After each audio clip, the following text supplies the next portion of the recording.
अगर एक survival game में आपको अपनी खुद की एक एबिलिटी बनाने को कहा जाए तो आप क्या बनाएंगे? मैं एक अजीब से सर्वाइवल गेम में पहुंच गया था जहां सेलेक्ट किए गए 100 लकी प्लेयर्स को अपनी खुद की एक एबिलिटी बनानी थी। कोई लिमिट नहीं थी, बस शर्त ये थी कि हम पर पूरी दुनिया की नजर रहेगी, सब हमें ऑब्जर्व करेंगे। अगर किसी ने भी हमारी एबिलिटी को गेस कर लिया तो हम मारे जाएंगे। लेकिन मुझे लगता है मैंने एक बग ढूंढ लिया है। रूल्स में वर्ड लिमिट के बारे में कुछ नहीं लिखा था। एक सेकंड पहले मैं घर पे बैठकर वन पीस मारिनफोर्ड वॉर देख रहा था और डिस्कस कर रहा था कि अकाइनू और व्हाइट बियर्ड में से कौन ज्यादा स्ट्रांग है, और अगले ही सेकंड में इस अजीब से सर्वाइवल गेम में आ गया। मेरे दिमाग में अचानक से कुछ रूल्स आने लगे।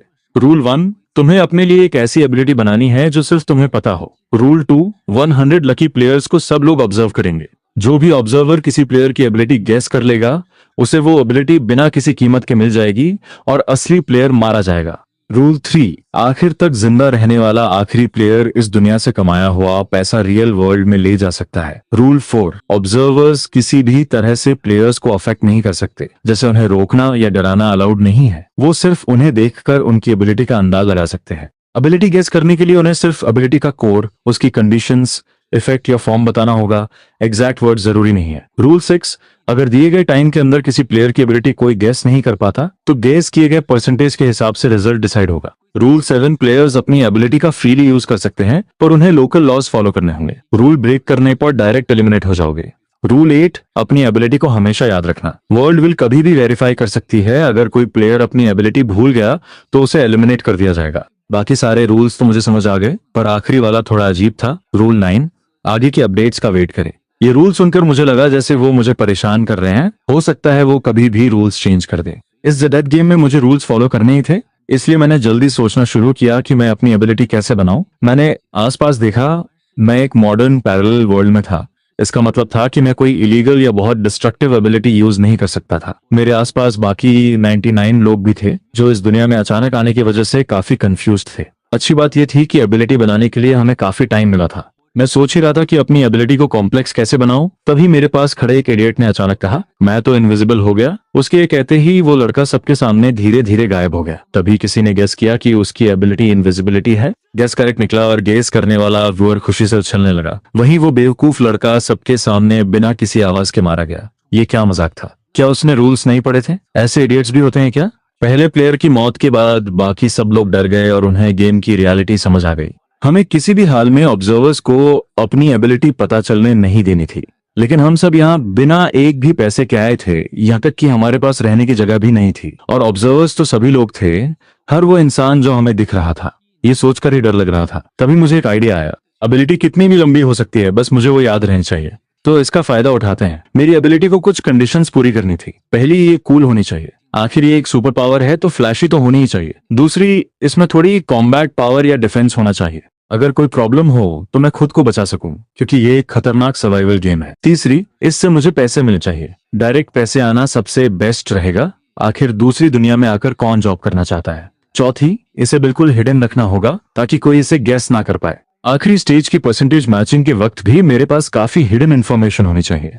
और आखिर में मैं भी चाहता था कि लोग मुझे ऑब्जर्व करें, इसलिए मैंने अपनी एबिलिटी ये बनाई कि जब मैं अपने हाथों से कुछ अजीब हैंड साइंस बनाऊंगा और चिल्लाकर कहूंगा water release great waterfall jutsu, तो मेरी स्किन पर एक एब्सोल्यूट डिफेंस बन जाएगा, जो तब तक चलेगा जब तक मैं अगली बार वॉशरूम नहीं जाता। उसके बाद मेरी यूरिन में 00666 मिलीलीटर का इंक्रीज होगा। मेरे 5 बाल और 3 आईब्रोज गिर जाएंगे। 100 extra red blood cells metabolize होंगे। जैसे ही मेरे बाल और आईब्रोज जमीन पर गिरेंगे, इस दुनिया में रैंडमली 8 कोली बैक्टीरिया और 2 पैरामेसिन बन जाएंगे। जब वो 100 extra red blood cells metabolize हो जाएंगे तो आसमान में एक एक्स्ट्रा H2O मॉलिक्यूल बन जाएगा और मेरे बैंक अकाउंट में 99 लाख रुपए आ जाएंगे। मैं पहले ही किसामे के हैंड साइंस सीख लिए थे। इन ऑब्जर्वर्स को बस इसे समझने में ही काफी टाइम लग जाएगा। क्योंकि एबिलिटी यूज करने की कोई लिमिट नहीं थी तो मुझे इसे ट्राई करना ही था। मैंने जोर से water release great waterfall jutsu चिल्लाया। ये सुनकर मेरे आसपास के ऑब्जर्वर्स बहुत एक्साइटेड हो गए।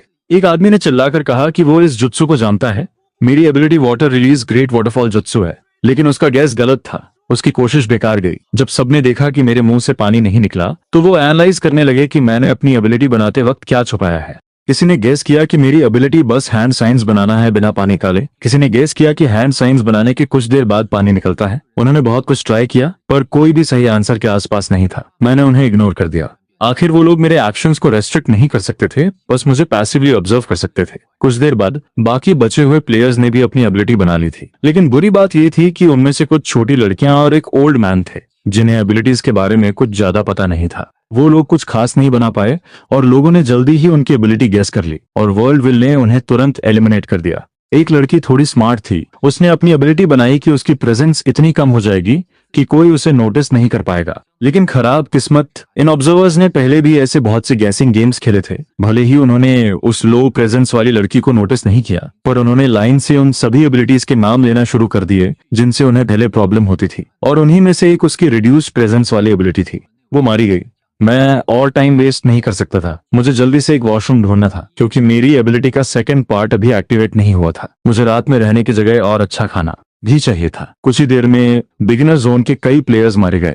इन ऑब्जर्वर्स के पास काफी एक्सपीरियंस था, उन्होंने तो हमारे एक एक मूव को एनालाइज करने के लिए प्रोफेशनल टीम्स तक बना ली थी। जो लोग एलिमिनेट हुए वो अपनी छोटी गलतियों की वजह से मारे गए। इन लोगों ने सब कुछ ट्राई कर लिया था, जैसे प्रेजेंस कम करना, गायब हो जाना या रूल टाइप की अजीब एबिलिटीज बनाना। हालांकि हम अपनी पसंद से कोई भी एबिलिटी बना सकते थे, पर वर्ल्ड विल के आगे कुछ भी रिडिकुलस एबिलिटीज काम नहीं कर रही थी।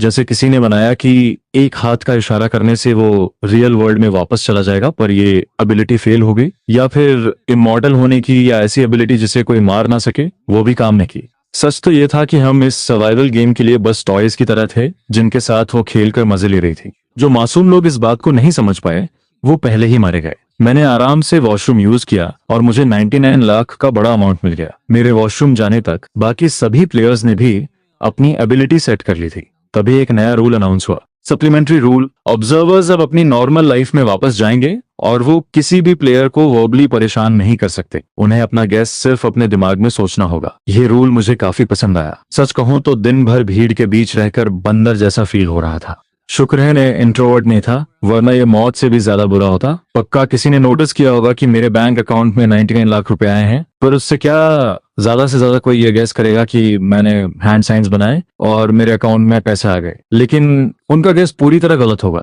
मुझे नहीं लगता कि कोई इतनी डिटेल में ऑब्जर्व कर पाएगा कि वॉशरूम जाने पर मेरे कितने बाल और आईब्रोज गिरे हैं। और मुझे अपने भूलने का भी डर नहीं था। सबसे मुश्किल पार्ट हैंड साइंस था और वो मुझे अच्छी तरह याद था। 0666। एक वेटरन गेमर होने के नाते मैं अपनी डेट ऑफ बर्थ 3 मई नहीं भूलूंगा। 5 बाल, 3 आईब्रोज, 5 + 3 यानी 8 कोलिबैक्टीरिया, 5 - 3 यानी 2 पैरामेशियम, 100 रेड ब्लड सेल्स के बदले 99 लाख रुपए और पानी का एक मॉलिक्यूल। ये परफेक्ट था। वॉशरूम से बाहर आने पर मैंने देखा कि जो प्लेयर्स जिंदा थे उन्होंने अपने अपने ग्रुप्स बना लिए थे। अपनी टेम्पररी सेफ्टी के लिए मुझे भी उनके साथ मिलना था। भीड़ में एक सूट और टाई पहना हुआ आदमी बोल रहा था। वो सबको एक दूसरे की हेल्प करने और मिलकर इस अजीब सिचुएशन का सामना करने के लिए कह रहा था। कुछ लोगों ने हाँ में हाँ मिलाई, पर ज्यादातर लोग बस चुपचाप देख रहे थे। सरवाइव करने के अलावा अभी हमारी सबसे बड़ी प्रॉब्लम ये थी कि रात में क्या खाएंगे और कहाँ रहेंगे। कुछ लोगों की एबिलिटी पैसे से रिलेटेड थी, पर ऐसी सिचुएशन में कोई यूज करना नहीं चाहता था। जितना ज्यादा यूज करेंगे उतना ज्यादा एक्सपोज होने का खतरा था। भले ही उन्होंने एबिलिटी कैसे भी बनाई हो, उसका कोई ना कोई क्लू जरूर मिल जाता। एक वक्त के खाने के लिए अपनी एबिलिटी एक्सपोज करना बिल्कुल वर्थ इट नहीं था, और रूल्स में भी लिखा था कि एंड में सिर्फ 8 बचेगा। इसलिए यहाँ सब एक दूसरे के दुश्मन थे। सूट वाले आदमी ने देखा कि प्लान उसके हिसाब से नहीं चल रहा है, तो वो सबको यूनाइटेड रहने के लिए फोर्स करने लगा, पर उसे कुछ खास सक्सेस नहीं मिली। तभी वहां एक ओल्ड मैन आया और उसने सिचुएशन को संभाला। उसने कहा कि कोई भी मरना नहीं चाहता, पर यूनाइटेड रहना बहुत मुश्किल है क्योंकि आखिर में सिर्फ एक बचेगा। उसने आइडिया दिया कि हम कुछ लोगों के ग्रुप्स बना लेते हैं ताकि अगर कोई मारे तो बाकी लोग उसके लास्ट वर्ड्स और चीजें वापस रियल वर्ल्ड में ले जा सकें। सबने कुछ देर सोचा और ज्यादातर लोग उस ओल्ड मैन की बात से एग्री हो गए। पर फिर एक प्रॉब्लम थी, सबके पास सिर्फ अपने पहने हुए कपड़े थे। कोई अपना नंबर तक शेयर नहीं कर सकता था। अगर आखिरी मैसेज भी लिखना हो तो किसी के पास पेन और पेपर नहीं था। इसलिए शो ऑफ करने का मौका मिलते ही मैंने आगे आकर कहा, सबके लिए एक एक फोन का इंतजाम मैं करता हूँ। सब कांटेक्ट में भी रहेंगे और आखिरी वर्ड्स लिखने में भी आसानी होगी। बाकी चीजें मैं हैंडल कर लूंगा। मुझे लगा कि मैं अभी सेफ हूँ और शो ऑफ करने में कोई प्रॉब्लम नहीं है। मेरे पास 99 लाख थे, मैं इससे कितने ही फोन्स खरीद सकता था। ज्यादा से ज्यादा मैं फिर से वॉशरूम चला जाऊंगा। मैं उन लोगों को अपने साथ एक मॉल ले गया जो लास्ट वर्ड्स छोड़ना चाहते थे। हमने कई फोन स्टोर्स खाली कर दिए, तब जाकर सबके लिए फोन्स पूरे हुए। जो लोग हमारे साथ नहीं मिलना चाहते थे वो चुपचाप वहां से चले गए और किसी ने उनकी परवाह नहीं की। अच्छी बात यह थी कि इस सर्वाइवल गेम में हमें पैसे नहीं दिए थे, पर हमारी आईडीज हमारे पास थी। सिम कार्ड्स का इंतजाम करने में थोड़ी मेहनत लगी। हमने 1012 अलग अलग ग्रुप चैट्स बनाए। आखिरकार हम लगभग सभी बचे हुए प्लेयर्स से जुड़ गए थे। ओल्ड मैन के स्मॉल ग्रुप्स बनाने के आइडिया को भी सबने फॉलो किया। 3-4 लोगों का ग्रुप बनाया गया ताकि सब एक दूसरे का ध्यान रख सके। मॉल में घूमते हुए मैं एक बार फिर वॉशरूम चला गया। सप्लीमेंट्री रूल, वर्ल्ड विल एक बड़ी स्क्रीन लगाएगा। प्लेयर्स की एबिलिटीज के बारे में जितने भी गेसेस होंगे वो स्क्रीन पर दिखेंगे। जो एबिलिटी पूरी तरह गेस हो जाएगी उसका प्लेयर एलिमिनेट हो जाएगा। इसके अलावा जिसका सस्पेशन प्रोग्रेस सबसे ज्यादा होगा और जिसकी इन्फो सबसे ज्यादा मैच होगी उसे रोज एलिमिनेट किया जाएगा। ये रूल आते ही आसमान में अचानक से एक बड़ी स्क्रीन आ गई। उस पर हम सबके नाम लिखे थे। सबसे नीचे उस इंसान का नाम था जिसकी एबिलिटी लगभग गेस हो चुकी थी। सबसे नीचे वाले इंसान की एबिलिटी टेलीपोर्टेशन थी और उसकी कंडीशन गेस कर ली गई थी। कंडीशन थी कि उंगली से इंग्लिश अल्फाबेट डी बनाना। उन्हें बस उसकी डिस्टेंस और ट्रैवल करने के मीडियम को पता लगा था। ये ऑब्जर्वर्स बिल्कुल हर जगह मौजूद हाई स्पीड कैमरास की तरह थे। उन्होंने सारा डेटा कलेक्ट कर लिया था। इस लड़के की एबिलिटी पूरी तरह से एक्सपोज होना बस कुछ ही टाइम की बात थी, जब तक कि वो अपनी एबिलिटी दोबारा यूज न करे। वो हमारे ही ग्रुप में था और उसका चेहरा डर से सफेद पड़ गया था। वो पूरी तरह पैनिक कर रहा था। स्क्रीन पर पीछे के नंबर्स वाले लोगों के चेहरे भी कुछ खास अच्छे नहीं थे। स्मॉल ग्रुप्स का प्लान इस बड़ी स्क्रीन के आने से पूरी तरह बिगड़ गया। कोई भी उस टेलीपोर्टेशन वाले लड़के लियू यांग के साथ ग्रुप नहीं बनाना चाहता था। ज्यादातर लोगों ने मेरे साथ ग्रुप बनाने की रिक्वेस्ट की और मेरी एबिलिटी को छुपाने में हेल्प करने का प्रॉमिस किया, क्योंकि मैं ही अकेला था जो फ्रीली पैसे खर्च कर रहा था। खाना पीना और जीना सबके लिए पैसे चाहिए थे। एबिलिटीज को पैसे में कन्वर्ट करने में वक्त लगता था, इसलिए रेडीमेड पैसे वालों को चुनना सबसे बेस्ट था। मैंने थोड़ा सोचा और आखिर में एक कूल लड़की, एक एनीमे फैन लड़के और एक हाई स्कूल के स्टूडेंट को अपने ग्रुप में लिया। मैंने उस ओल्ड मैन को भी इन्वाइट किया पर उन्होंने पोलाइटली मना कर दिया। उन्हें लगा कि हम यंग लोगों के साथ उनकी एज गैप है, इसलिए उन्होंने अपने जैसे ओल्डर लोगों का ग्रुप बनाया। आखिर में मैंने उस टेलीपोर्टेशन वाले लियू यांग को भी अपने ग्रुप में ले लिया। मैंने उसे सलाह दी कि वो फिलहाल अपनी एबिलिटी यूज ना करे और उम्मीद करे कि दूसरे लोग ज्यादा गेस किए जाए ताकि वो जिंदा रह सके। लियू यांग खुशी खुशी मेरे ग्रुप में शामिल हो गया। उसने रोने वाली आवाज में कहा, अगर आप मुझे रखने को तैयार हैं। मैंने कहा, फालतू बातें बंद करो। जब तुम यहाँ हो तो ऑर्डर्स फॉलो करो, हम सब मिलकर जिंदा रहेंगे। बड़ी स्क्रीन पर मेरी रैंकिंग सेकंड थी क्योंकि मैंने कुछ डिटेल्स क्लियरली एक्सपोज कर दी थी। ऑब्जर्वर्स के पास काफी डेटा था, हैंड साइंस, जुत्सु का नाम और वॉशरूम जाना। 99 लाख भी बहुत ज्यादा थे, फिर भी मैं सेकंड पोजीशन पर था। वो कूल लड़की लिन शुए नंबर 1 पर थी। एनीमे फैन लड़का चेन क्यांग 11th पर था। वो हाई स्कूलर लियू ईमो 16th पर थी और लियू यांग की तो बात ही छोड़िए, वो सबसे लास्ट पर था। पीछे के लोगों के नाम ग्रे थे। जो रैंक में नहीं थे उनका नाम लिस्ट में नहीं था क्योंकि वो एलिमिनेट हो चुके थे। मेरा नाम गोंग शेंग है। आज रात हम पहले अच्छे से खाएंगे और फिर एक आरामदायक जगह ढूंढेंगे। कल चाहे जो भी हो, आज रात हम इंसानों की तरह जिएंगे। पिछला नया रूल ऑब्जर्वर्स को हमारी लाइफ में इंटरफेयर करने से रोकेगा, जो एक बड़ी राहत थी। वरना खाते वक्त लोग आकर घेर लेते और बार बार चिल्लाते। हमने एक लग्जरी होटल ढूंढा और एक प्राइवेट रूम लिया। पैसे खर्च करने पर कोई कमी नहीं थी। ऑर्डर करते वक्त मैंने किसी अमीर इंसान का रोल बखूबी निभाया। मैंने सबसे एक्सपेंसिव डिश और सबसे अनोखी चीजें ऑर्डर की। मेरे लिए पैसे की कोई प्रॉब्लम नहीं थी। लगता था लिन शुए पिछली दुनिया में किसी अच्छे खासे घर से थी, क्योंकि उसके चेहरे पर कोई परेशानी नहीं दिख रही थी। चेन क्यांग और लियू यीमो नॉर्मल फैमिली से थे, इसलिए इस लग्जरी मील से वो काफी सरप्राइज्ड और खुश थे। लियू यांग ये बोर्ड पर आखिरी नंबर पे होने की वजह से डर के मारे खा भी नहीं खा पा रहा था। मैंने उसे एक पेन और नोटबुक दी और कहा, अगर कुछ पीछे छोड़ना चाहते हो या कोई मैसेज देना चाहते हो तो अभी लिख लो। हम में से कोई फरिश्ता नहीं है। हमारे साथ आने का पूरा मकसद यही था कि अगर कोई मरे तो उसके आखिरी अल्फाज रियल वर्ल्ड में वापस जाएं। लियू यांग अभी भी हेजिटेट कर रहा था। हमने उसे मनाया नहीं क्योंकि हम एक दूसरे को अच्छे से नहीं जानते थे। बस कुछ दूर का ही सफर था, इसलिए अपने बारे में सोचना बेटर था। लियू यांग ने चुपचाप नोटबुक रख ली और बिना कुछ कहे खाना खाने लगा। उसके कंपैरिजन में हम सब बहुत एंजॉय कर रहे थे। मैंने इस छोटे से ग्रुप की शुरुआत को सेलिब्रेट करने के लिए वाइन की एक बॉटल ऑर्डर की। चाहे मैं कितना भी कॉन्फिडेंट क्यों ना हूं, पर मैं इतना बेवकूफ नहीं था कि सोचूं कि मेरी एबिलिटी को कोई नहीं जान पाएगा। डर डर कर जीने से बेहतर है अभी अपनी एक्सिस्टिंग पावर के फायदे एंजॉय करना। एंड तक सरवाइव करना अच्छा था, पर अगर कोई एक्सपर्ट सच में मुझे हरा दे तो मैं भूखा मरने वाला भूत तो नहीं बनना चाहता था। होटल से निकलते ही सबने बिना सोचे आसमान की स्क्रीन पर देखा। बाकी सबकी रैंकिंग वैसे ही थी, बस लियू यांग अब 79 पर पहुंच गया था और लास्ट रैंक 80 थी। हमारा खुशनुमा माहौल थोड़ा उदास हो गया था क्योंकि इतनी देर में भी कई लोग कम हो गए थे। हमने रुकने के लिए एक लग्जरी होटल लिया। हमारी टीम की रैंकिंग काफी स्टेबल थी क्योंकि मैंने शुरुआत में ही काफी पैसे कमा लिए थे। इसकी वजह से हमें अपनी एबिलिटी बार बार यूज करने की जरूरत नहीं थी। खासतौर पर मेरे अकाउंट बैलेंस और लीडर बोर्ड से लोगों के गायब होने के डर के कारण सभी ने मिलकर तय किया था कि वो अपनी एबिलिटी यूज न करेंगे। लेकिन बुरी बात यह थी कि ये सर्वाइवल गेम हमें आराम नहीं करने देगा। अगले दिन सुबह 8 बजे 79th प्लेयर को एलिमिनेट कर दिया गया। लिू यांग अब 73rd पोजीशन पर था। एक नया रूल आया, प्लेयर्स को हर दिन कम से कम 3 बार अपनी एबिलिटी यूज करनी होगी, वरना उन्हें एलिमिनेट कर दिया जाएगा। दोपहर के खाने के वक्त लिू यांग ने मुझे अपना नोटबुक दिया और बोला, बोंगशेन भाई, मुझे लगता है कि मैं आज का दिन पार नहीं कर पाऊंगा। इस नोटबुक में मेरे पापा का नंबर लिखा है। भाई, अगर आप बाहर निकल जाओ तो प्लीज उन्हें कॉल करना और ये नोटबुक उन्हें दे देना और उनसे कहना कि उनका बेटा यूजलेस निकला और उनके बुढ़ापे का सहारा नहीं बन पाया। उसकी आंखों में आंसू थे। एक पल के लिए मुझे अचानक से दुख हुआ और मैं अपने छोटे से स्मार्ट प्लान पर शर्मिंदा महसूस कर रहा था। लेकिन तभी आसमान से टू और नाम गायब हो गए, जिससे मेरा थोड़ी देर का दुख जल्दी ही खत्म हो गया। मैंने उससे कहा, चिंता मत करो, अगर मैं जिंदा बच गया तो ये उन्हें पहुंचा दूंगा, और अगर मैं हार गया तो मैं इस नोटबुक को किसी और को दे दूंगा जब तक ये आखिरी इंसान के हाथों में नहीं आती। आज एक नया रूल ऐड किया गया था जिसमें सबको अपनी एबिलिटी कम से कम 3 बार यूज करनी थी। लिू यांग ने बताया कि अब वो इसे नहीं छुपा पाएगा, उसकी एबिलिटी जरूर एक्सपोज हो जाएगी। खाना खाने के बाद वो मेरे साथ वॉशरूम गया। वो एक स्टॉल से दूसरे स्टॉल में टेलीपोर्ट हुआ, लेकिन अचानक वो चुपचाप टॉयलेट सीट पर गिर गया। इन जानवरों ने वॉशरूम में भी कैमरास लगा रखे थे। मैं चुप था और जब अकेला टेबल पे वापस आया तो सब समझ गए कि लिू यांग अब इस दुनिया में नहीं रहा। हमने इस शॉर्ट टर्म टीममेट की याद में एक और वाइन की बोतल ऑर्डर की। बड़ी स्क्रीन को ऑप्टिमाइज किया गया था। अब इसे आसमान में देखने की जरूरत नहीं थी, बस ऊपर देखने से सबके नाम दिख जाते। नामों के आगे 3 बॉक्सेस आ गए थे।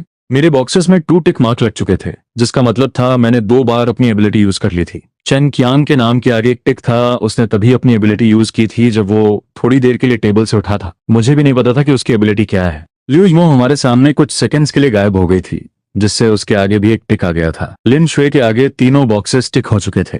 इस दौरान मुझे कोई अजीब बात नोटिस नहीं हुई। रात के खाने तक हम सबने अपना एबिलिटी यूज करने का टास्क पूरा कर लिया था, बिना प्राइस पे किए, और अनलिमिटेड टाइम्स एबिलिटी यूज करने का हिसाब बस मजाक था। अब सब सोचते थे कि काश उनके पास एबिलिटी ना हो और उन्हें कभी यूज ना करना पड़े। डर के मारे अब लीडर बोर्ड पर सिर्फ 57 नाम बचे थे, बाकी सारे ग्रे हो चुके थे। चैन कियांग मर गया था। वो गैस होने से नहीं मरा, बल्कि उसे एक दूसरे प्लेयर ने मार दिया था। तीसरे दिन एक और नया रूल ऐड किया गया। रूल ये था कि अगर कोई प्लेयर किसी दूसरे प्लेयर की एबिलिटी के बारे में पता लगा लेता है तो उसे 3 दिनों के लिए एब्सोल्यूट सेफ पीरियड मिलेगा, जो कंबाइन नहीं किया जा सकता। इसका मतलब था कि प्लेयर्स एक दूसरे पर अटैक कर सकते थे और उन्हें इस दुनिया के लॉज फॉलो करने की जरूरत नहीं थी। इंसान रूल्स का फायदा उठाने में सबसे आगे होते हैं। दूसरे प्लेयर्स को पकड़कर उन्हें टॉर्चर करने में टाइम लगता। 3 दिन का सेफ पीरियड मिलना अच्छा था, लेकिन अगर तुम दूसरे प्लेयर्स को मार दोगे और तुम अकेले बच जाओगे तो तुम्हें बार बार गैस गेम नहीं खेलना पड़ेगा, है ना? जैसे ही रूल्स सेट हुए, हम पर हमला हो गया। चेन कियान सबसे बाहर चल रहा था, इसलिए वो मारा गया। आखिर तक मुझे उसकी एबिलिटी का पता नहीं चला। अच्छी बात यह थी कि उसने एक दिन पहले ही अपना आखिरी लेटर लिख दिया था, जो चुपचाप मेरी पॉकेट में पड़ा था। लिू यीमो की अचानक गायब होने की एबिलिटी ने उसकी जान बचा ली। मैंने तुरंत जोर से वाटर रिलीज ग्रेट वाटरफॉल जत्सु चिल्लाकर अपनी एब्सोल्यूट डिफेंस को एक्टिवेट कर लिया। फिर मैं लिन शुए को लेकर पास के एक पुलिस स्टेशन में भाग गया। प्लेयर्स एक दूसरे को अटैक कर सकते थे, पर वो इस दुनिया के दूसरे लोगों को अटैक नहीं कर सकते थे। खेल सच में डेंजर होता जा रहा था। अगर एबिलिटी हिडन है और ऑफेंसिव नहीं है तो दूसरे प्लेयर्स तुम पर हमला करेंगे, और अगर पावर स्ट्रांग है तो लोग उसे जल्दी से गेस कर लेंगे। हर तरह से मौत ही सामने थी। शुक्र है मेरी एबिलिटी में कोई अटैक पावर नहीं थी, पर इसमें डैमेज को ब्लॉक करने की अच्छी कैपेसिटी थी। वैसे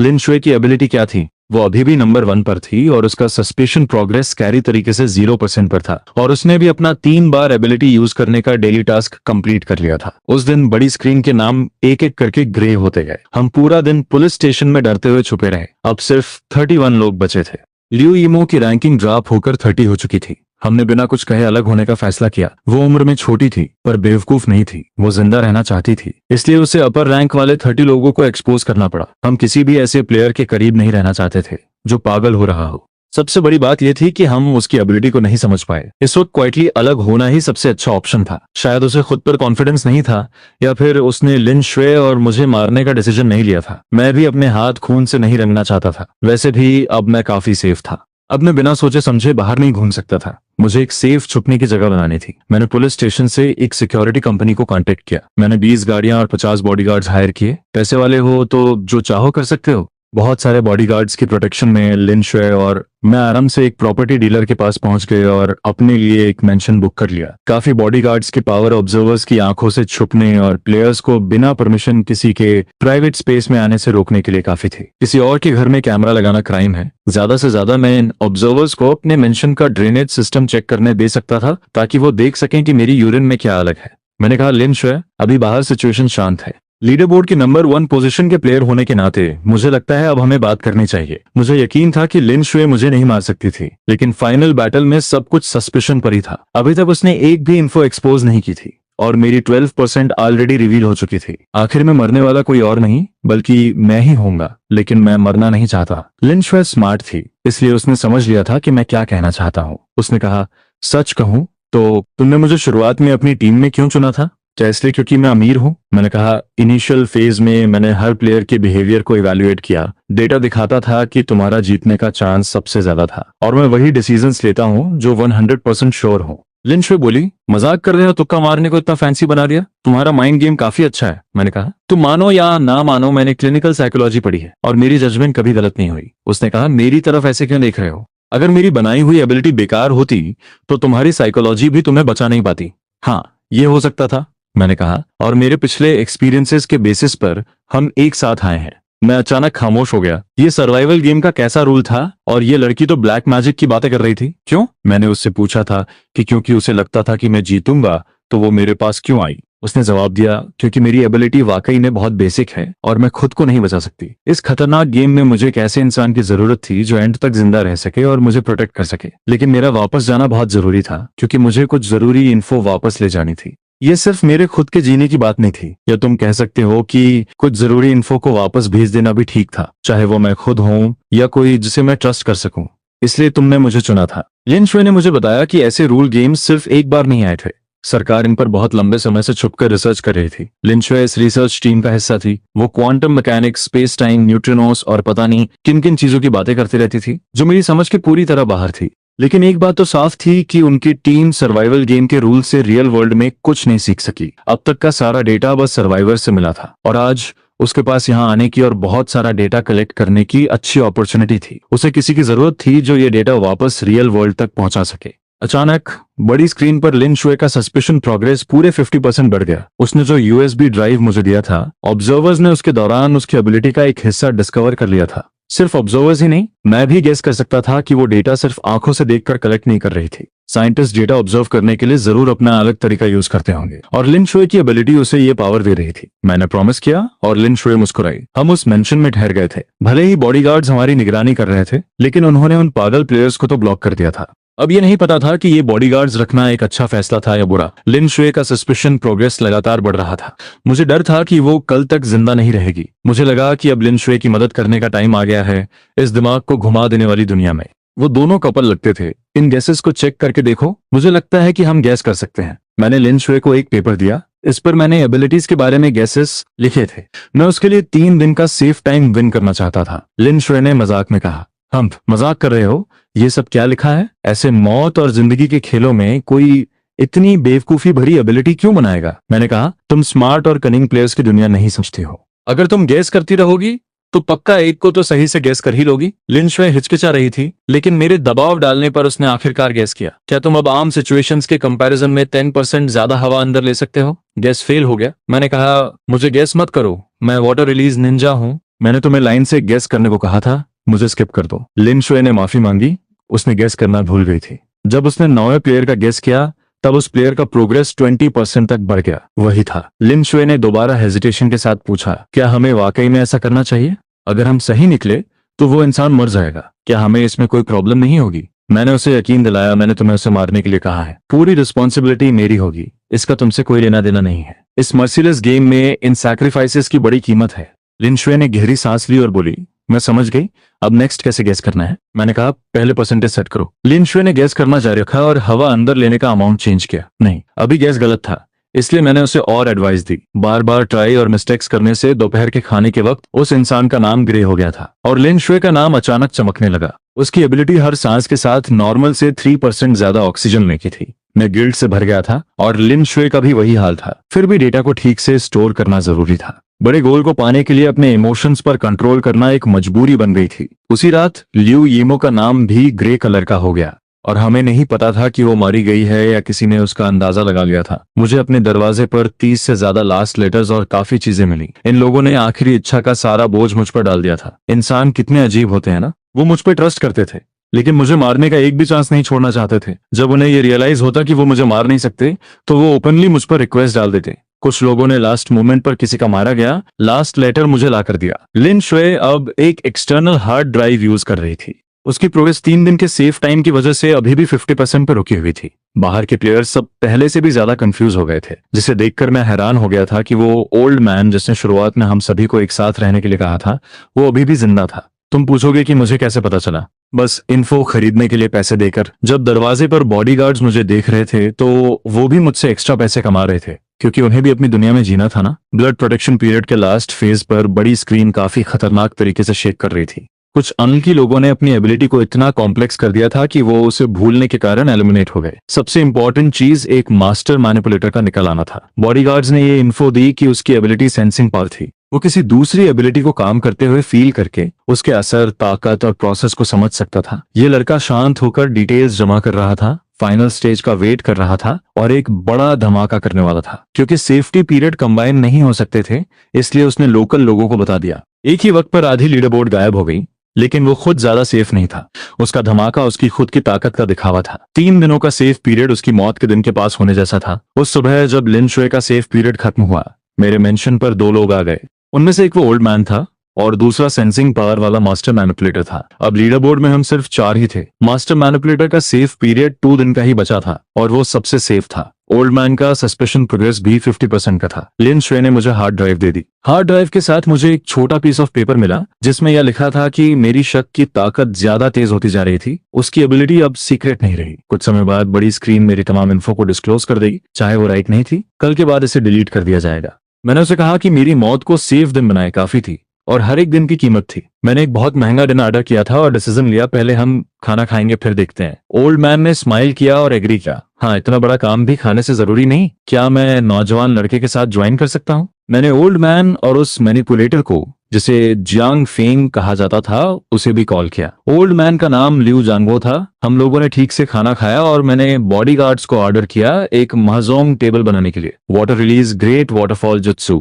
हाँ, मैंने अपनी एबिलिटी का यूज डेली टारगेट को पूरा करने के लिए किया। इन द एंड इस कमरे में रहने वाले सिर्फ एक दुनिया ही थे। लिन शुए साइलेंटली वहां से जा चुकी थी। बिना ग्रेटिंग्स के मुझे उसके लिए अब भी सैड फील हुआ। ये साइंस की लेडी बदलकर एक ग्रे हेयर्ड मेसी बेदर जैसा ओल्ड मैन बन सकती थी। अगर आइंस्टीन भी यहाँ पर आता, मुझे कोई परवाह भी नहीं थी। जियांग फेंग का अभी सेफ पीरियड कंप्लीटली पास नहीं हुआ था, पर उसने अपनी जान खतरे में डाल दी थी। वो मुझ पर सेंसिंग एबिलिटीज को यूज नहीं कर पाता था, इसीलिए उसने अटैक किया।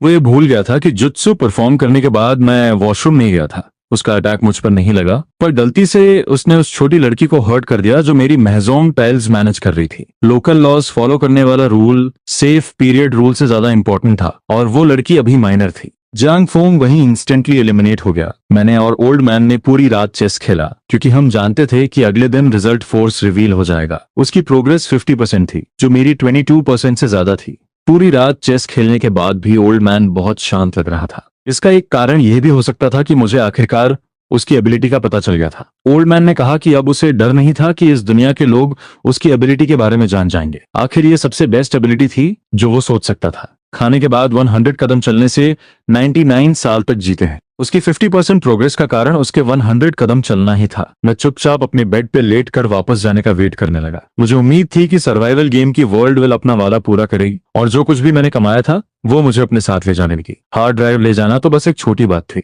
मेरा बड़ा मेंशन और बैंक में रखे वो 2 बिलियन रुपए ज्यादा इंपॉर्टेंट थे, है ना?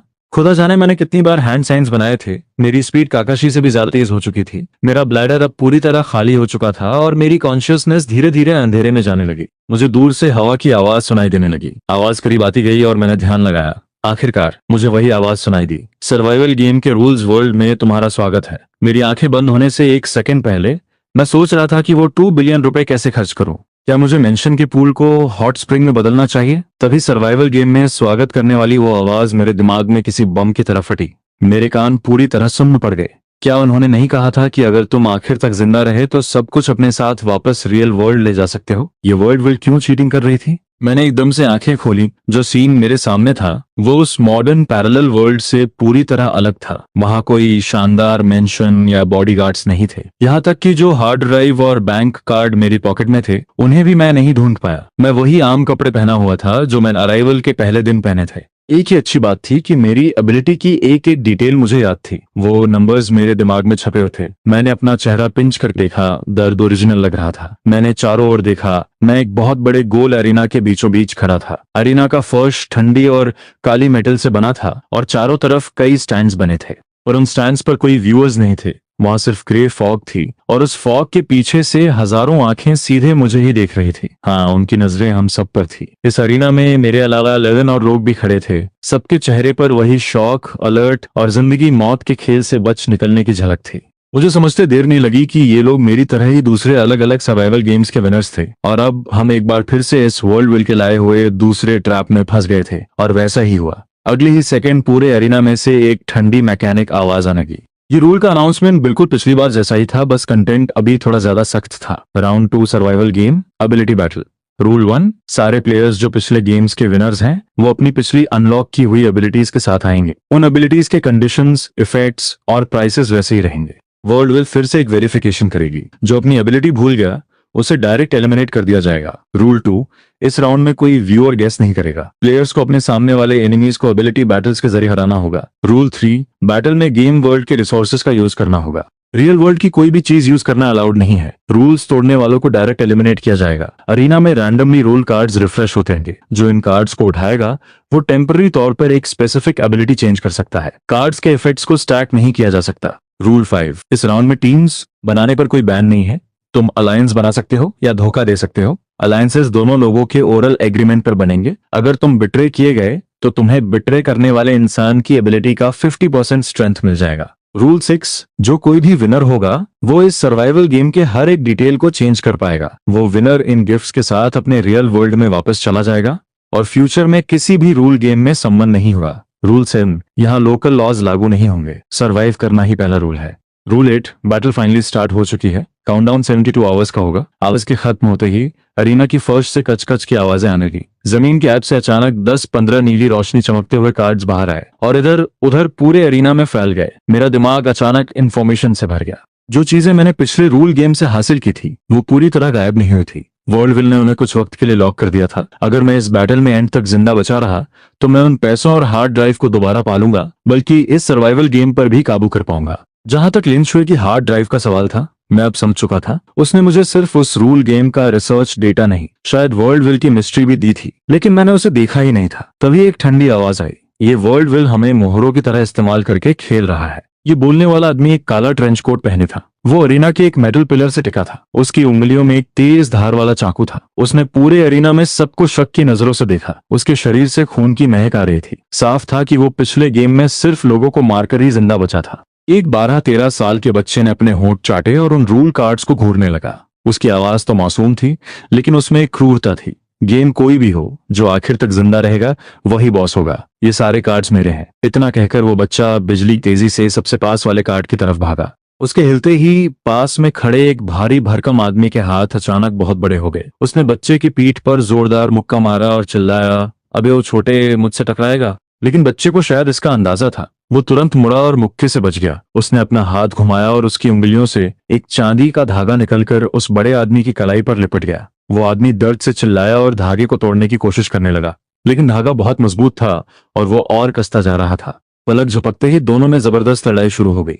बाकी लोग भी एक्शन में गए। कुछ कार्ड्स की तरफ भागे, कुछ दूसरों को ऑब्जर्व करने लगे और कुछ ने तो सीधे अपने बगल वालों पर हमला कर दिया। पूरा एरिना पावर्स की रोशनी, चीख पुकार और लड़ाई की आवाजों से भर गया। मैं अपनी जगह पर ही खड़ा रहा, डर से नहीं बल्कि सिचुएशन को एनालाइज करने के लिए। यहाँ मौजूद 11 ओपोनेंट्स सबके सब मौत के खेल से बचकर आए थे। उनकी पावर्स पक्का बहुत खतरनाक होंगी और आखिर तक जिंदा रहने का मतलब है कि या तो उनकी पावर बहुत अजीब और स्ट्रांग है या फिर उनका दिमाग बहुत तेज है, या दोनों। मेरा एडवांटेज मेरा एब्सोल्यूट डिफेंस था। जब तक मैं हैंड साइंस बनाकर वो लाइन चिल्लाता, मेरा डिफेंस तब तक रहता जब तक मैं अगली बार वॉशरूम ना जाऊं। और मेरी पावर की बाकी डिटेल्स जैसे ई कोली या पैरामिशन बनाना, ये कोई सोच भी नहीं सकता था और ना ही सेंस कर सकता था। ये मेरा ट्रम्प कार्ड था। लेकिन मेरा डिसएडवांटेज भी बहुत साफ था। मेरी पावर में कोई अटैक नहीं था, सिर्फ डिफेंस था। दूसरों को हराने के लिए मुझे अपने दिमाग का इस्तेमाल करना होगा, रूल कार्ड्स का इस्तेमाल करना होगा या अलायंसेस बनाकर पीठ में छुरा घोंपना होगा। और सबसे बड़ी बात, मेरा डिफेंस सिर्फ इस बात पर टिका था कि मैं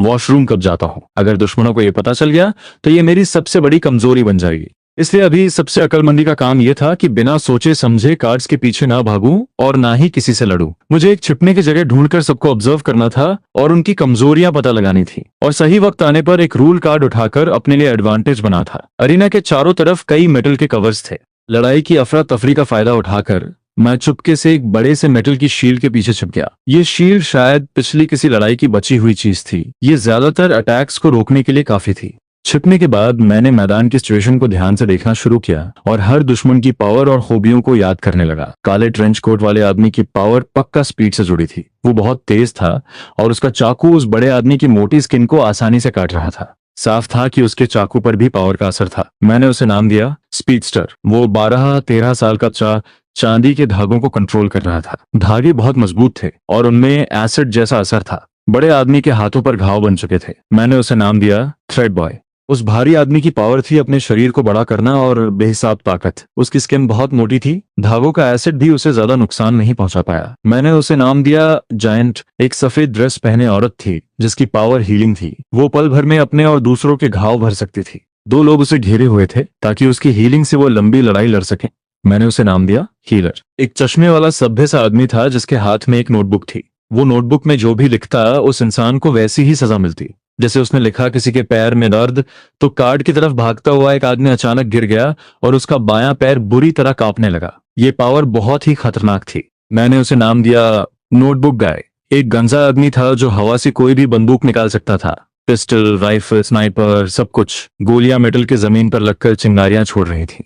मैंने उसे नाम दिया गन हेड। बचे हुए लोगों की भी अपनी अपनी पावर्स थी। आग कंट्रोल करने वाली फायर वुमन, पानी कंट्रोल करने वाला वाटर गाय, गायब होने वाला इनविजिबल मैन और थोड़ी देर का फ्यूचर देखने वाला सीयर। एक बहुत ही ऑर्डिनरी सी दिखने वाली मिडिल एज्ड औरत भी थी। वो एक ही जगह खड़ी थी, ना कार्ड्स लूट रही थी ना किसी पर हमला कर रही थी। वो बस शांति से सबको देख रही थी। उसकी प्रेजेंस इतनी कम थी कि उसे इग्नोर किया जा सकता था। मैंने उसे नाम दिया ट्रांसपेरेंट वुमन। इन सब की पावर्स या तो बहुत खतरनाक अटैक वाली थी या फिर बहुत अजीब सपोर्ट वाली। उनके सामने मेरा एब्सोल्यूट डिफेंस मजबूत तो था, लेकिन इससे लड़ना बहुत मुश्किल होने वाला था। जब मैं ऑब्जर्व कर रहा था तभी नोटबुक गाय की नजर मुझ पर पड़ गई जो कवर के पीछे छिपा था। उसने मेरी तरफ देखा और एक खौफनाक मुस्कान के साथ अपने पेन से नोटबुक में कुछ लिखने लगा। मेरा दिल जोर से धड़का। मैंने तुरंत रिएक्ट किया और चिल्लाया दाबा श्री शु। आवाज खत्म होते ही एक अदृश्य शील्ड ने मुझे घेर लिया और उसी पल मुझे लगा जैसे किसी अनदेखे हाथ ने मेरा गला पकड़ लिया हो। मुझे सांस लेने में तकलीफ होने लगी और मेरे दिमाग में भयानक दर्द उठा। पक्का नोटबुक गाय ने मेरे बारे में कुछ लिखा था, लेकिन क्योंकि मेरा एब्सोल्यूट डिफेंस एक्टिव था, उसकी पावर का असर लगभग खत्म हो गया था। सिर्फ थोड़ा सा दर्द महसूस हो रहा था। मुझे सही सलामत देखकर नोटबुक गाय की आंखों में हैरानी थी। उसने सोचा भी नहीं था कि मेरा डिफेंस इतना मजबूत होगा। उसने मुंह बनाया और कुछ और लिखने ही वाला था कि फायर वुमन की नजर उस पर पड़ गई। फायर वुमन ने अपना हाथ घुमाया और एक बहुत बड़ा आग का गोला नोटबुक गाय की तरफ फेंक दिया। वो चिल्लाई पीछे से वार करना बंद कर, पहले मैं तेरा ही हिसाब करती हूँ। नोटबुक गाय को मुझे छोड़कर खुद को बचाना पड़ा। उसने जल्दी से अपनी नोटबुक पर कुछ लिखा। उसकी तरफ आता हुआ आग का गोला तुरंत धुएं में बदलकर गायब हो गया। ये देखकर फायर वुमन गुस्से से पागल हो गई और उसने नोटबुक गाय पर कई और के गोले फेंके। दोनों में भयंकर लड़ाई शुरू हो गई। मैंने राहत की सांस ली, लेकिन अंदर ही अंदर मैं बहुत डर गया था। ये नोटबुक गाय की पावर बहुत खतरनाक थी। इसे जल्दी खत्म करना होगा, वरना ये हम सबके लिए खतरा बन जाएगा। तभी मेरी नजर कुछ ही दूरी पर हवा में तैरते एक रूल कार्ड पर पड़ी। उसकी नीली चमक बहुत तेज थी। मेरे दिमाग में तुरंत उस कार्ड का इफेक्ट आ गया। टेम्पररी रूल चेंज, पावर्स की ट्रिगर कंडीशंस 5 मिनट के लिए काम करना बंद कर देंगी। ये कार्ड तो किसी जादू से कम नहीं था। अगर मुझे ये मिल जाता तो 5 मिनट तक कोई भी अपनी पावर इस्तेमाल नहीं कर पाता। और क्योंकि मैंने अपना एब्सोल्यूट डिफेंस पहले ही एक्टिवेट कर लिया था, जब तक ये डिफेंस हटता नहीं मैं इन 5 मिनटों में कुछ भी कर सकता था। ऐसा मौका बार बार नहीं मिलता। मैंने मैदान में देखा सब एक दूसरे से लड़ने में बिजी थे। किसी ने भी कार्ड पर ध्यान नहीं दिया था, लेकिन वो इनविजिबल मैन शायद कार्ड की तरफ ही जा रहा था। उसकी नजर भी इसी कार्ड पर थी। मैं उसे ये कार्ड नहीं लेने दे सकता था। मेरी पावर में अटैक नहीं था, लेकिन मैं अपनी पूरी ताकत लगाकर उस कार्ड की तरफ भागा। इनविजिबल मैन की स्पीड बहुत तेज थी, लेकिन मैं कार्ड के ज्यादा करीब था। जैसे ही उसका हाथ कार्ड को छूने वाला था, मैंने छलांग लगाई और कार्ड को कसकर पकड़ लिया। कार्ड बहुत ठंडा था। इसे छूते ही मेरे दिमाग में एक इन्फॉर्मेशन आई, जिससे कार्ड का इफेक्ट कंफर्म हो गया और ये भी पता चल गया कि इसे यूज कैसे करना है। बस कार्ड को तोड़ना था और इफेक्ट तुरंत शुरू हो जाएगा। इनविजिबल मैन को उम्मीद नहीं थी कि मैं बीच में आ जाऊंगा। उसने गुस्से में मुझ पर एक इनविजिबल अटैक किया, जो मेरे एब्सोल्यूट डिफेंस से टकराकर जोर की आवाज के साथ खत्म हो गया। मेरी शील्ड जरा भी नहीं हिली। मैंने कार्ड को हाथ में पकड़े हुए इनविजिबल मैन की तरफ देखकर एक बड़ी सी मुस्कान दी। धन्यवाद मेरे भाई, ये कार्ड मैं ले रहा हूँ। ये कहते हुए मैंने बिना कुछ सोचे कार्ड को तोड़ दिया। Rule card activated. सभी प्लेयर्स की पावर ट्रिगर कंडीशंस 5 मिनट के लिए डिसेबल कर दी गई हैं। Countdown start. मैकेनिकल आवाज गूंजते ही अरीना में पावर्स की सारी रोशनी एक झटके में गायब हो गई। लड़ते हुए लोग अचानक अपनी जगह पर बुत बन गए। फायर वुमन का आग का गोला हवा में ही रुक गया और धुएं में बदल गया। वाटर गाय का पानी जमीन पर गिरकर बिखर गया। स्पीडस्टर का चाकू हाथ से छूटकर मेटल की जमीन पर खनकते हुए गिरा। जायंट के भारी भरकम हाथ पल भर में नॉर्मल हो गए और वो मोमेंटम की वजह से मुंह के बल गिर पड़ा। थ्रेड बॉय के चांदी के धागे टूटकर हवा में उड़ने लगे। हीलर की हीलिंग लाइट गायब हो गई और उसके साथ खड़े 2 आदमियों की प्रोटेक्शन खत्म हो गई। पास खड़े गनहेड ने उन्हें बिना मौका दिए वहीं ढेर कर दिया। नोटबुक गाय का पेन नोटबुक पर रुक गया। वो एक अक्षर भी नहीं लिख पाया। उसके चेहरे की वो खुशी पल भर में सुनहरे डर में बदल गई। गनहेड के हाथ से उसकी स्नाइपर गायब हो गई। वो हैरानी से वहीं खड़ा रह गया। सियर ने झटके से अपनी आंखें खोली। उसके चेहरे पर बस उलझन थी। ट्रांसपेरेंट वुमन अभी भी अपनी जगह पर खड़ी थी। बस उसकी आंखों में पल भर के लिए हैरानी दिखाई दी और इनविजिबल मैन की इनविजिबिलिटी खत्म होते ही वो सबके सामने आ गया। वो एक पतला और लंबा आदमी था जिसका चेहरा गुस्से से लाल था। वो मुझे घूर रहा था। 5 मिनट बहुत सारे काम करने के लिए काफी थे। मुझे पता था कि यही मेरा इकलौता मौका है। मुझे इन 5 मिनटों में कुछ खतरनाक दुश्मनों को खत्म करना ही होगा ताकि आगे जिंदा रहने का रास्ता साफ हो सके। मेरा पहला टारगेट नोटबुक गाय था। उसकी पावर बहुत खतरनाक थी। अगर उसे मौका मिला तो वो सबको आसानी से मार सकता था, इसलिए उसे खत्म करना सबसे जरूरी था। मैं उसकी तरफ भागा। पावर ना होने की वजह से वो कुछ नहीं कर पाया और उल्टे पांव भागने लगा, लेकिन उसकी स्पीड मेरे सामने कुछ नहीं थी। मैंने 2 कदम में ही उसे पकड़ लिया और उसके पीठ पर जोरदार लात मारी। वो मुंह के बल जमीन पर गिर पड़ा। उसने डर से मेरी तरफ देखा और चिल्लाया, तुम मुझे नहीं मार सकते। मैं तुम्हारे साथ अलायंस बना लूंगा। मैं तुम्हें सबको मारने में मदद करूंगा। मैंने एक खौफनाक मुस्कान के साथ कहा, अलायंस? रहने दो, मुझे तुम पे भरोसा नहीं है। मैंने झुककर जमीन से उसका ही पेन उठाया और सीधा उसके सीने में उतार दिया। नोटबुक गाय की आंखों की चमक धीरे धीरे खत्म हो गई। उसकी आत्मा को वर्ल्ड विल ने खींच लिया और उसका शरीर धुएं में बदलकर गायब हो गया। नोटबुक गाय खत्म। मेरा दूसरा टारगेट गनहेड था। उसके अटैक्स बहुत मजबूत थे और उसके पास हथियारों का पूरा भंडार था। अभी भले ही उसकी पावर बंद थी, लेकिन अगर वो वापस आ गई तो मेरे लिए बड़ी मुसीबत खड़ी हो जाती।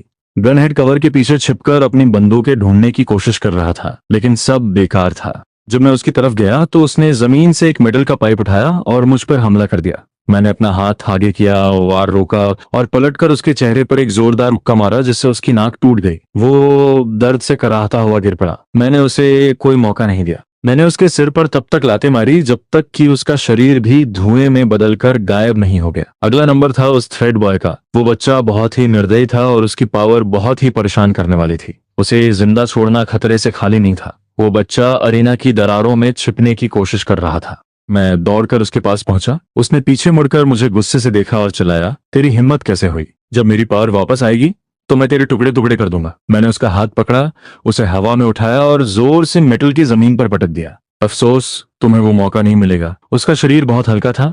इस एक पटखनी से ही उसकी गर्दन की हड्डी टूट गई और वो भी धुएं में बदल गया। सिर्फ 2 मिनट में मैंने सबसे खतरनाक 3 दुश्मनों को खत्म कर दिया था। अरीना के बाकी लोग मेरी इस बेरहमी को देखकर डर गए थे और उनसे दूर छिपने लगे थे। और वो इनविजिबल मैन जब मैं दूसरों को मार रहा था तो चुपके से खिसक कर अरीना के दूसरे पैर में जा छुपा था। साफ था कि वो मुझसे डर गया था। मैंने काउंटडाउन देखा। 2 मिनट 30 सेकंड्स बचे थे। बाकी बचे हुए टाइम में मैंने किसी और को नहीं मारा, बल्कि चारों तरफ बिखरे हुए रूल कार्ड्स को इकट्ठा करने लगा। एक कार्ड तो मैंने पहले ही तोड़ दिया था, लेकिन अभी भी अरीना में कई कार्ड्स बचे थे। मैंने जल्दी से 4 कार्ड्स उठाए। पहला, टेम्पररी रूल चेंज, अपनी पावर की स्ट्रेंथ 100% बढ़ाएं 3 मिनट के लिए। दूसरा, टेम्पररी रूल चेंज, किसी एक ओपोनेंट की पावर सेंसिंग को 10 मिनट के लिए ब्लॉक करें। तीसरा, टेम्पररी रूल चेंज, अपनी पावर के साइड इफेक्ट्स किसी एक ओपोनेंट पर ट्रांसफर करें, सिंगल यूज।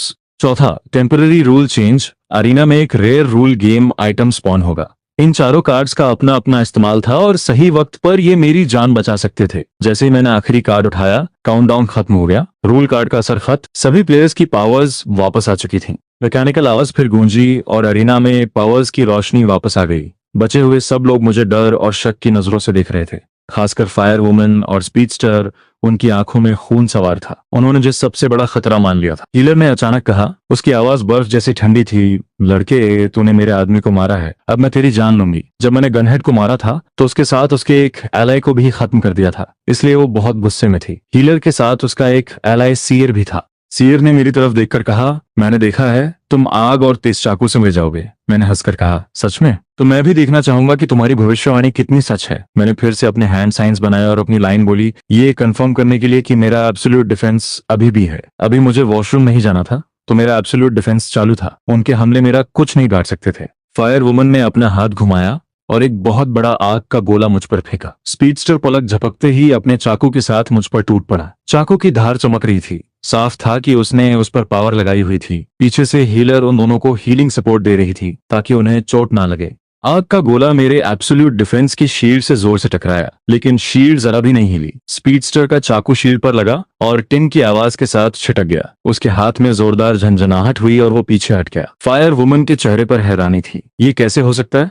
तुम्हारा डिफेंस इतना मजबूत कैसे? उसके आग के गोले इतने खतरनाक थे कि वो जायंट के मोटे शरीर में भी छेद कर सकते थे, लेकिन वो मेरी शील्ड को खरोंच तक नहीं मार पाए। मैंने अपना पावर स्ट्रेंथ 100% बढ़ाने वाला कार्ड निकाला और उसे तोड़ते हुए कहा, कुछ भी नामुमकिन नहीं है। तुम्हारी इन छोटी मोटी ताकतों से तुम मुझे मारना चाहते हो? उसी पर मुझे लगा कि मेरा एब्सोल्यूट डिफेंस और भी ज्यादा मजबूत हो गया है और मेरे दिमाग में एक और डिटेल आई, मेरी पावर के सारे साइड इफेक्ट्स भी 100% बढ़ गए थे। इसका मतलब था कि अब वॉशरूम जाने पर मेरा यूरिन 332 मिलीलीटर बढ़ेगा, 10 बाल और 6 भौहें गिरेंगी, 200 रेड ब्लड सेल्स मेटाबॉलाइज होंगे, 16 पॉलीबैक्टीरिया और 4 पैरामीशियम बनेंगे, 2H2O मॉलिक्यूल्स बनेंगे और मेरे बैंक अकाउंट में 1,980,000 आ जाएंगे। खैर, अभी इन सब के बारे में सोचने का वक्त नहीं था। मेरे हाथ में एक और कार्ड था, साइड इफेक्ट्स को किसी ओपोनेंट पर ट्रांसफर करना। मैंने अपना टारगेट फायर वुमन को चुना। मैंने कार्ड तोड़ा और मन में सोचा, मेरी पावर के सारे साइड इफेक्ट्स फायर वुमन पर ट्रांसफर हो जाएं। Rule card activated, side effects player fire woman पर ट्रांसफर कर दिए गए हैं।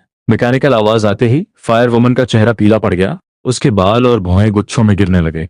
उसने अपना सिर पकड़ा और दर्द से चिल्लाई, मेरा सिर दर्द से फटा जा रहा है। मेरे बाल इतनी तेजी से क्यों झड़ रहे हैं? मैं मन ही मन मुस्कुराया। यही तो मेरी पावर के साइड इफेक्ट्स थे।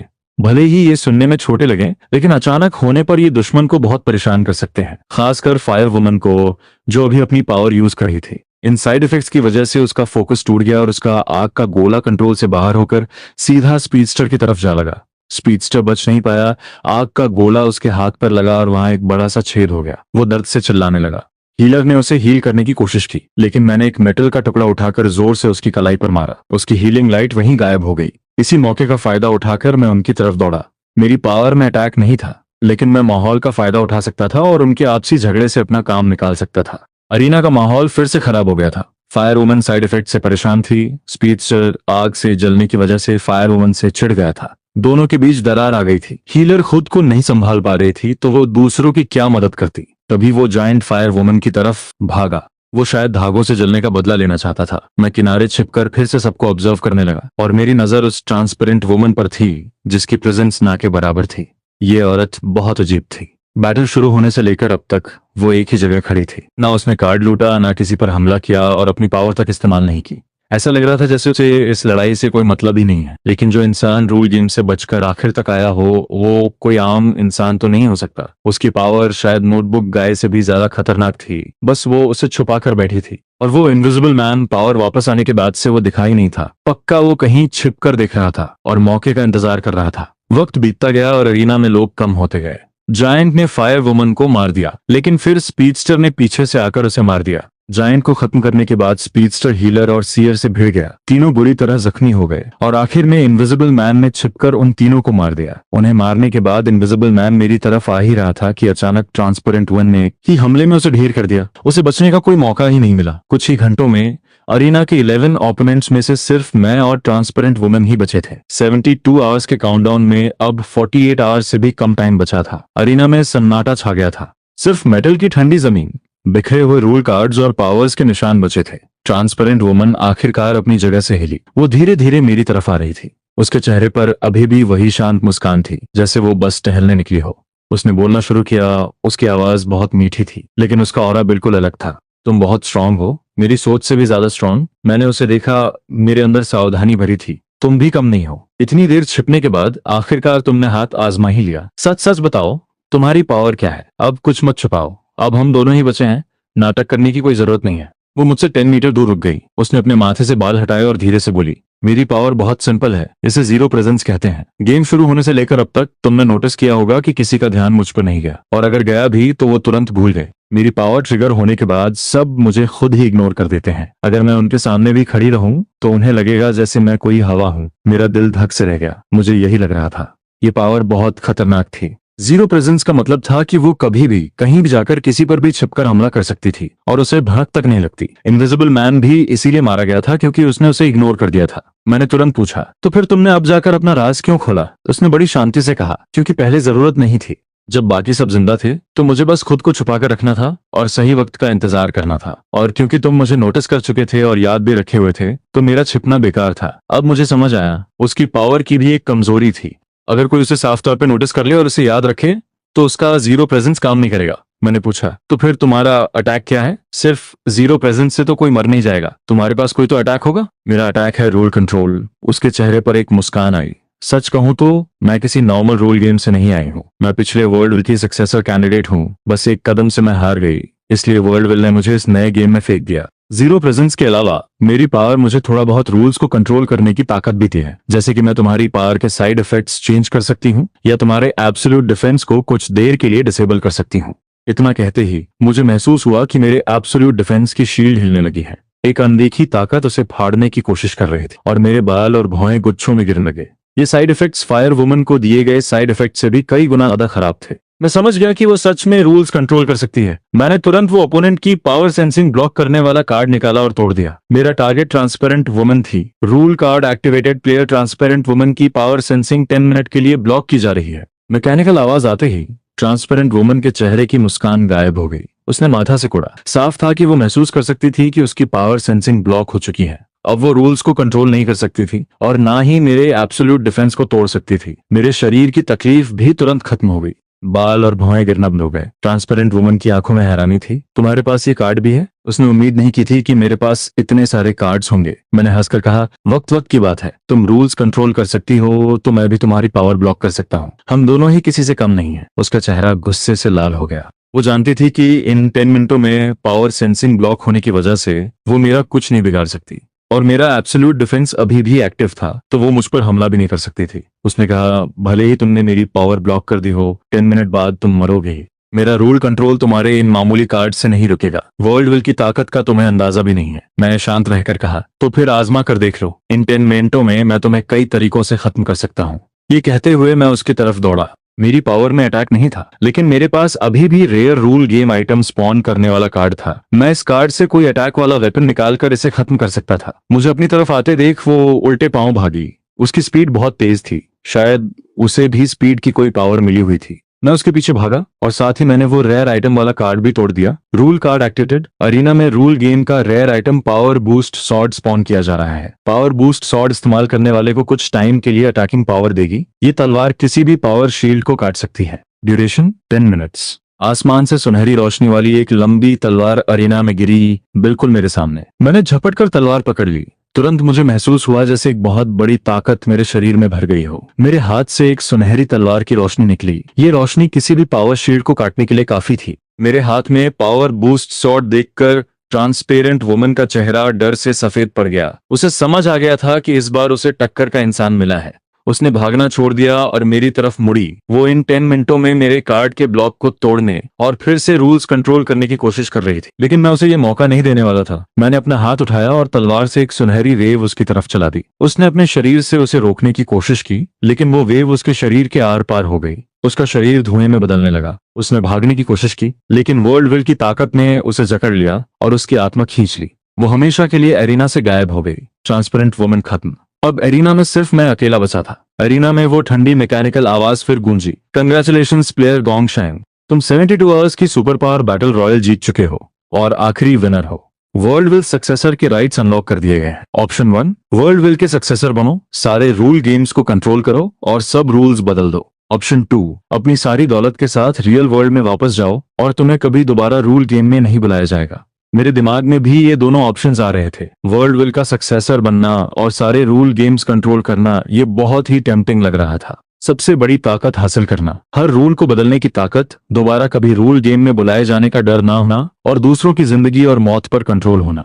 लेकिन फिर मुझे उन लोगों की याद आई लिu यांग, चेन चियांग, लिu जियन, गो और वो सब जो इस रूल गेम में मारे गए थे, उनमें से कुछ सिर्फ जिंदा रहना चाहते थे, कुछ अपनों तक आखिरी बात पहुंचाना चाहते थे और कुछ देश के लिए डेटा कलेक्ट करना चाहते थे। ये वर्ल्ड विल इंसानों को सिर्फ मोहरों की तरह इस्तेमाल करता है और जब बोर हो जाता है तो उन्हें मार देता है। मुझे ऐसी ताकत नहीं चाहिए और मैं सिर्फ एक आम इंसान हूँ। यहाँ आने से पहले मैं बस घर पे बैठकर मरीनफोर्ड आर्क देख रहा था और ये डिस्कस कर रहा था कि अकाइनू और व्हाइट बियर्ड में से कौन ज्यादा ताकतवर है। मुझे सिर्फ अपनी दौलत लिन शुए की हार्ड ड्राइव के साथ रियल वर्ल्ड में वापस जाकर एक आराम की जिंदगी जीनी है और साथ ही लिन शुए का सपना पूरा करना है। ये रिसर्च डेटा उसकी टीम तक पहुंचाना है ताकि वो इस रूल गेम का राज खोल सकें और लोगों को इसमें फंसने से बचा सकें। इसलिए बिना कुछ सोचे मैंने ऑप्शन 2 चुना। मैं रियल वर्ल्ड में वापस जाना चाहता हूँ। Choice confirmed. प्लेयर गोंगशिंग के सारे रिवॉर्ड्स अनलॉक किए जा रहे हैं। रियल वर्ल्ड रिटर्न पोर्टल खोला जा रहा है। मैकेनिकल आवाज आते ही अरीना के आसमान में एक बड़ी सी दरार खुल गई। उस दरार से रियल वर्ल्ड की जानी पहचानी खुशबू आ रही थी। उसी वक्त मेरी जो भी चीजें सील की गई थी वो सब मुझे वापस मिल गई। लिन शुए की हार्ड ड्राइव, वो बैंक कार्ड जिसमें 2 बिलियन से ज्यादा पैसे थे, रूल गेम की दुनिया में खरीदी हुई मेरी सारी चीजें, मेरे हैंड साइंस की डिटेल्स और मेरी पावर भी पूरी तरह मुझे वापस मिल गई। वर्ल्ड विल ने मेरी पावर को ऑप्टिमाइज कर दिया था और वो दुनिया मॉनिटर करेगी वाली कंडीशन हटा दी थी। अब ये पावर सिर्फ मेरी थी। अब मुझे कोई डर नहीं था कि कोई इसे गेस कर लेगा और मैं मर जाऊंगा। मैंने पीछे मुड़कर उस ठंडे एरिना को देखा। मैंने उन ओपोनेंट्स को देखा जो इस लड़ाई में मारे गए थे। मेरे अंदर बहुत सी फीलिंग्स चल रही थी। रूल गेम कभी कोई गेम नहीं था, ये मौत का खेल था। जो लोग जिंदा बचे थे वो दूसरों की लाशों पर चढ़कर ही यहाँ तक पहुंचे थे। मैंने पोर्टल की तरफ कदम बढ़ाया। मेरे पीछे वो दरार धीरे धीरे बंद होने लगी और अरीना का नजारा गायब हो गया। उसकी जगह जानी पहचानी शहर की सड़कों, गाड़ियों के हॉर्न और लोगों की भीड़ ने ले ली। मैं आखिरकार वापस आ गया था। मैं रियल वर्ल्ड में वापस आ गया था। मैंने नीचे अपने कपड़ों को देखा। वो वापस उन्हीं कैजुअल कपड़ों में बदल गए थे जो मैंने यहाँ आने से पहले पहने थे। मेरे हाथ में लिन शुए की हार्ड ड्राइव थी। मेरी जेब में वो 2 बिलियन वाला बैंक कार्ड था और मेरी पावर अभी भी मेरे दिमाग में बिल्कुल साफ थी। मैं सड़क किनारे एक कन्वीनियंस स्टोर पर गया और एक पानी की बोतल खरीदी। मैंने स्टोर की डिजिटल घड़ी पर टाइम देखा। ये बिल्कुल वही टाइम था जब मैं ट्रांसमाइग्रेट हुआ था। 1 मिनट 1 सेकंड का भी फर्क नहीं था। ऐसा लग रहा था जैसे रूल गेम की दुनिया में बिताया गया वो सारा वक्त बस एक सपना था। लेकिन मेरे हाथ में मौजूद हार्ड ड्राइव, बैंक कार्ड और मेरे दिमाग की पावर चीख चीख कर कह रही थी कि वो सब सच था। मैंने अपना फोन निकाला। उसमें अभी भी बैटरी थी। मैंने वो फोन नंबर डायल किया जो लिन शुए ने हार्ड ड्राइव के साथ छोड़ा था। कुछ रिंग्स के बाद कॉल उठी और दूसरी तरफ से एक भारी आवाज आई।